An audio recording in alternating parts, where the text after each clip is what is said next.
Mu'cem el-Kebir Tebrani'de getir. Muad ibn Cebel radıyallahu anhu Peygamber Huda Aleyhisselam aydan ne işittim diye.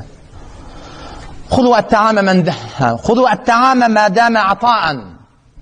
Ol bir bırdap berse, yerçerden çüreyim, gel iyi deyvaysa, al iya deyvaysa, biliptun halal yer Allah iya gadiptir.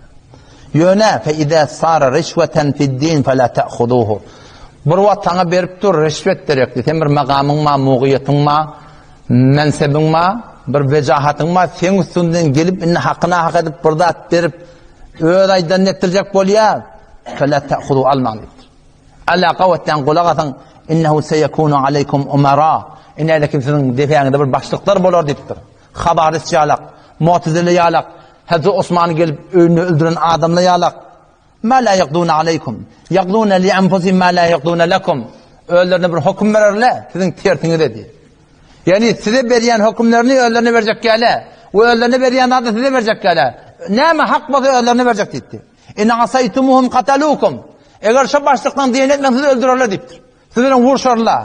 Ve in eta'tumuhum edallukum. Diyenetinizi gumrah edip yatı.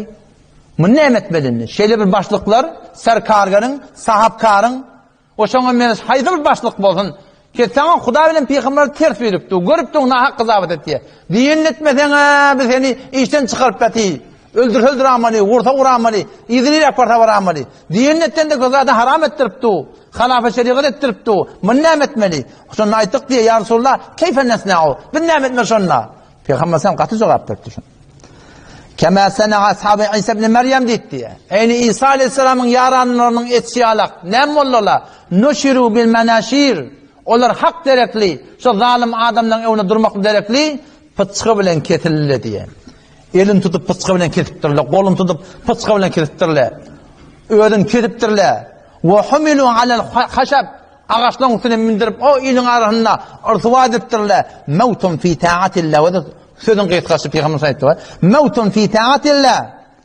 Allah'ın taatını ölmeklik hayrun min hayatin fi ma'siyetillah. Bu neye karşılıkta zindegi etmeklikten şu Allah'ın aydanına oraya bolup ölmeklik çok avdı ihtiya Müslüman.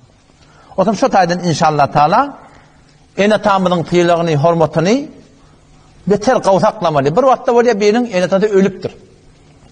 O diyen etmeyaptır. Narhat ediptir. Bu ne etmeli? Köpten köp şoň izinden istiğfar etmeklik. Öl günahının hakkında istiğfar etmeli.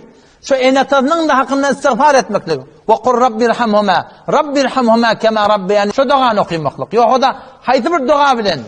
Enatının gavur yerle bilen gavurşup şoları tiyili hormat edip izinden gariba yetime oňa şu enatının hayrına sadaka vermeklik. Şu sebep olacak inşallah. Hudaý Teala şulardan bağışlap, enatını ne etmeklige? Radi etmeklige inşallah.